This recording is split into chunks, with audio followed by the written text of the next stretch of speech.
Olha aqui, exclusivo, nós conversamos com um amigo de infância do jogador Daniel Correia, assassinado na semana passada no Paraná. Os dois, que têm o mesmo nome, se conheceram num campo de futebol, jogando bola. A convivência deles foi praticamente diária durante 5 anos. E o amigo está assustado com a morte trágica e cruel, contra o Daniel, que realmente foi uma coisa cruel mesmo. Vamos balançar para ver. Estas fotos mostram a amizade que começou nos gramados ainda na infância. A gente está perplexo, a gente não acredita de como uma pessoa como o Daniel morreu dessa forma. Daniel Godinho se lembra bem da primeira vez que viu Daniel jogar. Segundo ele, o xará tinha um talento natural. Daniel, eu conheci ele quando eu tinha por volta de 11 anos, quando a gente foi fazendo um jogo entre Cruzeiro e o time dele lá de Conselheiro Lafayette. Ele praticamente acabou com o jogo e foi chamado para jogar com a gente no Cruzeiro no ano dos meninos, o ano de 94. Era um time muito bom e em pouco tempo ele já virou titular, já começou a conversar muito com a gente. A gente tinha treino de segunda a quinta, sexta era descanso e sábado, domingo tinha um jogo. Então foi uma convivência muito constante, durante 5 anos. Daniel Godinho teve até que mudar de posição no campo diante da habilidade do amigo. Primeiros treinos dele já acabava com a bola, jogava demais. E nos passaram 3, 4 jogos, ele já pegou a titularidade e a camisa 10. E eu jogava no meio na época. Quando o Daniel veio, eu jogava no meio. Aí meu pai me chamou para conversar e falou: Daniel, meio de campo, dá para você mais não. Como que você vai concorrer com o outro Daniel? Ele realmente era diferenciado, craque de bola, então eu não pensei 2 vezes. Recuei um pouquinho, fui jogar de volante. Boa escolha, Fiz uma boa escolha. Apesar de eu não ter continuado no futebol, pelo menos deu para jogar bastante tempo ainda ali de volante, mas no meio de campo com o Daniel ali, não tinha outro. Era ele mesmo de camisa 10 e quando ele colocou a camisa 10, ele não tirou mais. Daniel Correia era considerado um menino pacato, de pouca conversa. Daniel sempre foi muito caseiro, família. Dia a dia ele já não era aquela pessoa que conversava muito, ele era mais de gestuais, ele falava simplesmente o básico, cumprimentava, despedia, dentro de campo mesmo, nunca foi aquela personalidade de conversar muito, chamar atenção.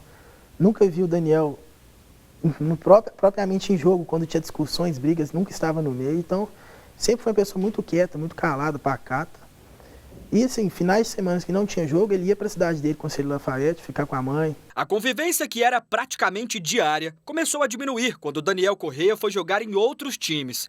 Mesmo assim, os jogadores do time do Cruzeiro de 1994 estavam sempre em contato. A gente sempre manteve um grupo de todo o time do ano de 94, no qual a gente conversava até hoje, na verdade. Hoje o grupo está muito movimentado por essa questão, mas há 2 meses atrás, o próprio Daniel mandou uma mensagem falando que em dezembro estaria aqui para a gente marcar um churrasco. Então, assim, podemos dizer que eram amigos, sim, porque querendo ou não, apesar da distância, a gente conversava ainda muito referente a futebol, à época que a gente jogava junto. Daniel Godinho acompanhou a carreira do amigo, que se destacou pelos times onde passou. Daniel Correia tinha até um apelido entre os colegas, era o Dani Messi. Ele sempre foi craque, desde pequeno. Desde que ele chegou no Cruzeiro, ele pegou a 10 e foi assim até o Júnior. Ele jogou com a 10 no Cruzeiro. E quando subiu para o profissional, ele foi, antes na verdade de subir profissional, que foi para o Botafogo, e lá continuou como um 10 clássico também. Até que tinha um apelido lá de Dani Messi, Mas aqui pra gente vê ele como um 10 clássico, muito tranquilo. O corpo do jogador Daniel Correia Freitas foi encontrado no último dia 27, numa estrada de terra em São José dos Pinhais, na região metropolitana de Curitiba. Na noite anterior, ele teria participado da festa de 18 anos de Alana Brits. Depois da comemoração numa boate, Daniel e outros convidados foram para a casa de Alana, para um after, como mostram essas imagens. Mas no início da manhã, Daniel teria entrado no quarto da mãe de Alana, Cristina Brits. Ao perceber que ele estava na cama com ela, Cristina teria começado a gritar. Os gritos foram ouvidos pelo marido Edson Brits, que arrombou a porta e começou a agredir Daniel. Ele tinha entrado no quarto, tirado a roupa e trancado a porta. Eu arrombei a porta do meu quarto. Quando eu abro a porta, ele está em cima da minha esposa. E ela gritando, pedindo socorro. Uma testemunha conta como a confusão começou. De repente a gente escuta socorro, socorro, socorro, socorro. Quem estava gritando? homem, mulher, tudo junto, porque o povo já tinha visto, e daí tava socorro, socorro, e a gente desceu e tava lá batendo no menino, e foi isso. Quem é que estava batendo, Daniel? Tava batendo no Daniel, no caso, o agressor mesmo que assassinou o Edson, e mais 3 pessoas. 3 homens? Isso. Todo mundo que tava na casa ficou em choque. Tipo, a gente ficou sem reação, a gente não sabia o que fazer naquele momento, entendeu? Depois disso, Edson Brits teria aberto o porta-malas do carro e colocado Daniel, sem roupas, dentro do veículo. O empresário seguiu então para a estrada de terra onde o corpo do jogador foi deixado. Depois de ouvir uma testemunha que esteve com Daniel na boate, a polícia chegou até a família Brits. Edson, Cristina e Alana estão presos preventivamente. A acusação de estupro assustou o amigo de infância. A gente não acredita nessas mentiras que estão contando de quem ele era. Já ouvi falar que ele é estuprador, já ouvi falar que ele tem má índole, já ouvi falar que ele é uma má pessoa.